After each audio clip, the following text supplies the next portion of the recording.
आज की क्लास में हम पढ़ेंगे राज्य पुष्प। दो नंबर का हमारा है राज्य पुष्प। एक नंबर पे हमने देखा था राज्य वृक्ष खेजड़ी और उसका जितनी भी डिटेल थी वो पढ़ ली थी। अब देखते हैं राज्य पुष्प। तो राजस्थान का राज्य पुष्प पूछे तो रोइडा का फूल। तो रोइडा का फूल देख रहे हैं तो नहीं देख रहे हैं जक्का का मेरा तो देख रहा है नहीं देख रहा है, मैं गूगल पर देख लिया। ठीक है, तो अगर ऐसे डिजिटल बोर्ड हो तो मैं थाने दिखा देती। ठीक है, तो राज्य पुष्प रोहिड़ा का फूल। आ देखो रोहिड़ा का फूल। तो एक वैज्ञानिक नाम जानो सबसे पहला टिक्कूमेला अंडुलेटा। टिक्कूमेला अंडुलेटा।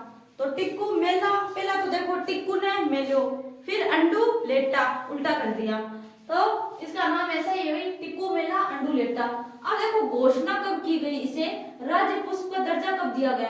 तो भाई 31 दिसंबर 1983 को इसको है वो दर्जा दिया गया था।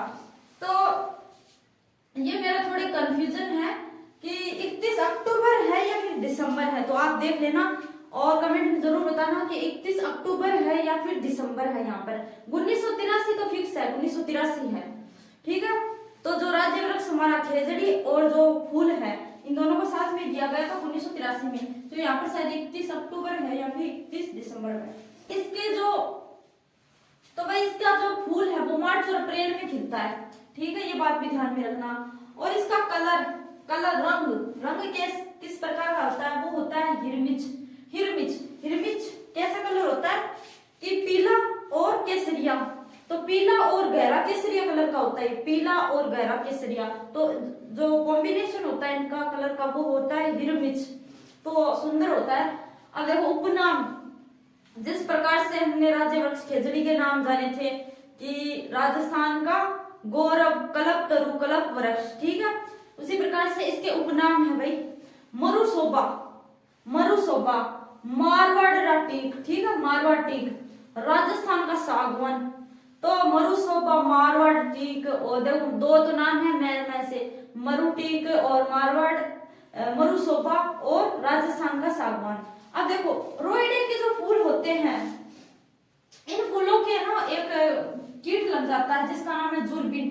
तो रोइडे के फूल को भाई जुरबिन नामक कीट लग जाता है। जुरबिल नामक एक कीट लग जाता है जो कि इसको हानि पहुंचाता है। अब देखो रोइडे के फूल है वो रोइडा है वो सर्वाधिक कहाँ देखने को मिलता है? तो जैसलमेर और बाड़मेर के जो क्षेत्र है यहाँ पर ये देखने को मिलता है। जिस प्रकार से है वो अपनी खेजड़ी है वह नागौर और शेखावाटी क्षेत्र में मिला है।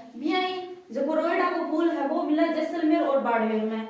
और ये एक भाई संकटग्रस्त प्रजाति है। संकटग्रस्त कैसे?